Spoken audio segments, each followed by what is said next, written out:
Chapter 67, Penelope, Part 2. Sly can't believe the words he's hearing. That is, I can't. I lightly smile through some tears. No one goes through childhood unscathed.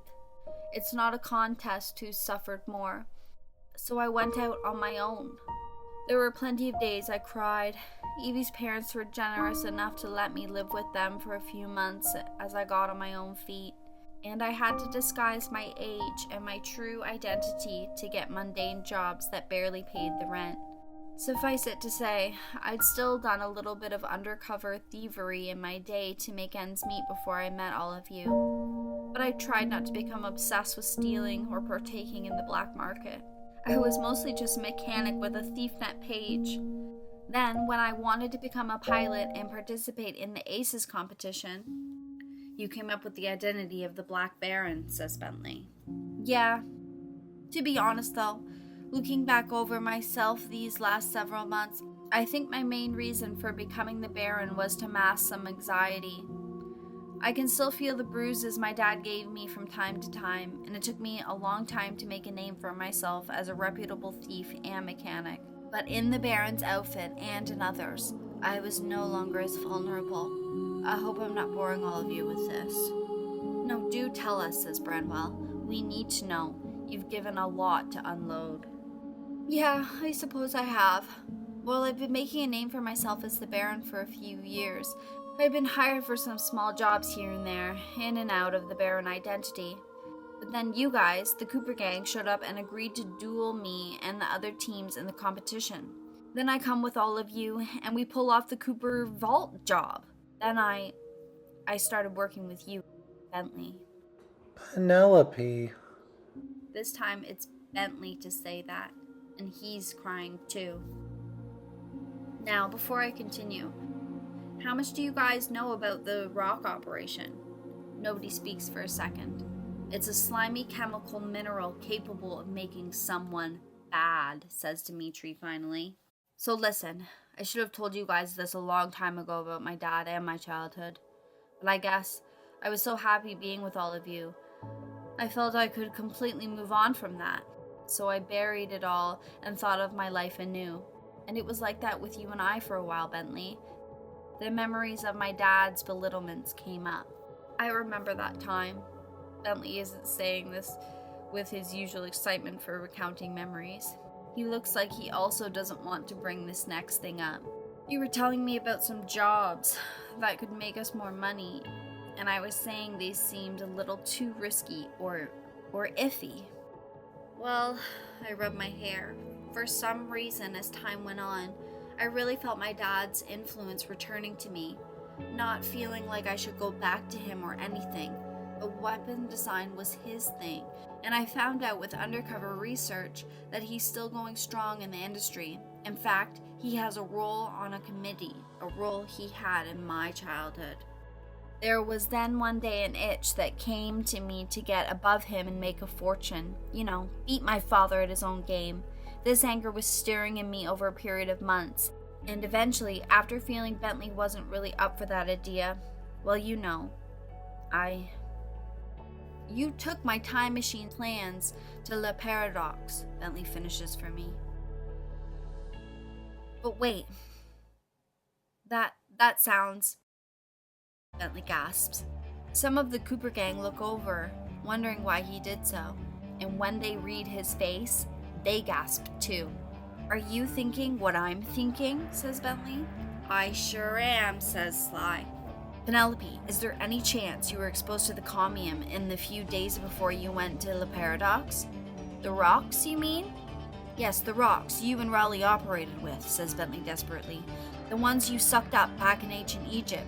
Then Bentley's glasses move up even further. He must have known what they can do. I guess I have more to tell. So, I convinced myself to go to work for Le Paradox. I heard of him before, but there was a voice in my head telling me to look into him. A voice in your head, says the walrus. Yes, I went to him and he told me about his desire to change Cooper Gang history. And somehow that voice in my head told me if I gave up this opportunity, I'd always be known as the runaway who has been scavenging for chump change instead of being on top of the world. The one not going the extra mile to show Bentley the power of the two most intelligent minds on the planet.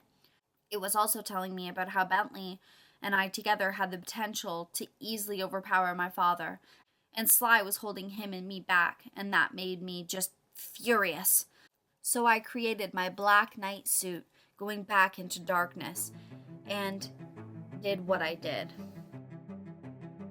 Penelope, is there any chance you were hypnotized? Asked the little dog.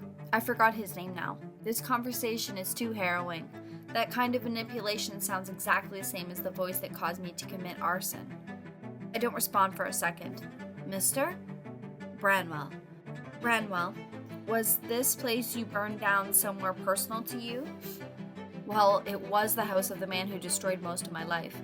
But I just remember I felt so out of myself, drugged, abnormally furious, and sadistic. My anxieties and anger were real. I'll tell you that much. But I feel they were pushed way beyond my control. I could barely sleep while working for the Paradox. I was too, blitzed out? I think you were brainwashed, says Branwell with a hint of certainty. I think someone drugged you the same way someone drugged me. It could have been Miss Ruby.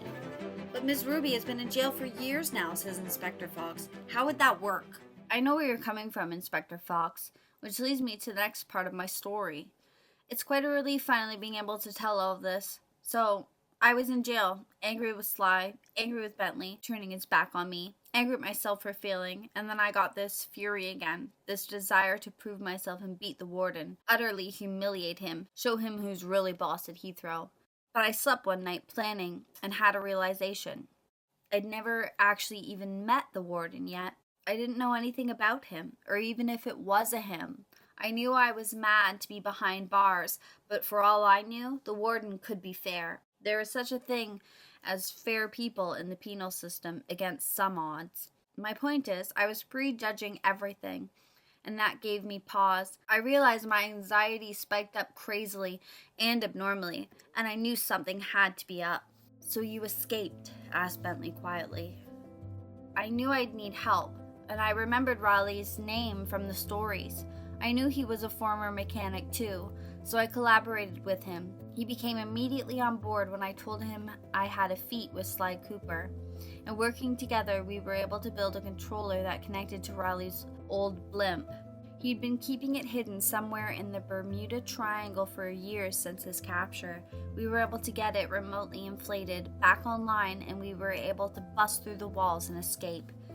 We celebrated our freedom for a while. Raleigh especially needed it, and then broke into the Interpol headquarters one time and I was able to get my cell phone. When did you sneak into Interpol headquarters? Asked Inspector Fox incredulously. We were able to do it effectively enough for no one to be the wiser. I especially needed it because I knew something was up with me. I had never been so like my father. So I look back and theorize that I first felt off when I started developing the time machine plans with Bentley. I also heard through the grapevine that Sly had gone missing, as well as Le Paradox blimp. But my cell phone was connected to the blimp even through time periods, so I was able to read where the last coordinates jumped to, and for some strange reason, not only was it in ancient Egypt, but there was a program on my network, a line of code I didn't recognize that had automatically sent the machine there. What? Exclaimed Sly. Wait, so it wasn't a coincidence I ended up in that time? I think I lost that phone in Haiti after the whole takeover, but if we find it again, Bentley can confirm it himself. Raleigh must have put that in, says the Panda King. The frog knew his way around code. I remember when I was affiliated with him. Perhaps Panda King, but never once had Raleigh ever mentioned ancient Egypt. At least until we got a strange message from an anonymous ThiefNet user saying they had our blimp on radar. And what we needed to do if we wanted to stay free was build a new time machine to do a job. Steal the treasure of the pyramid Jet Effray.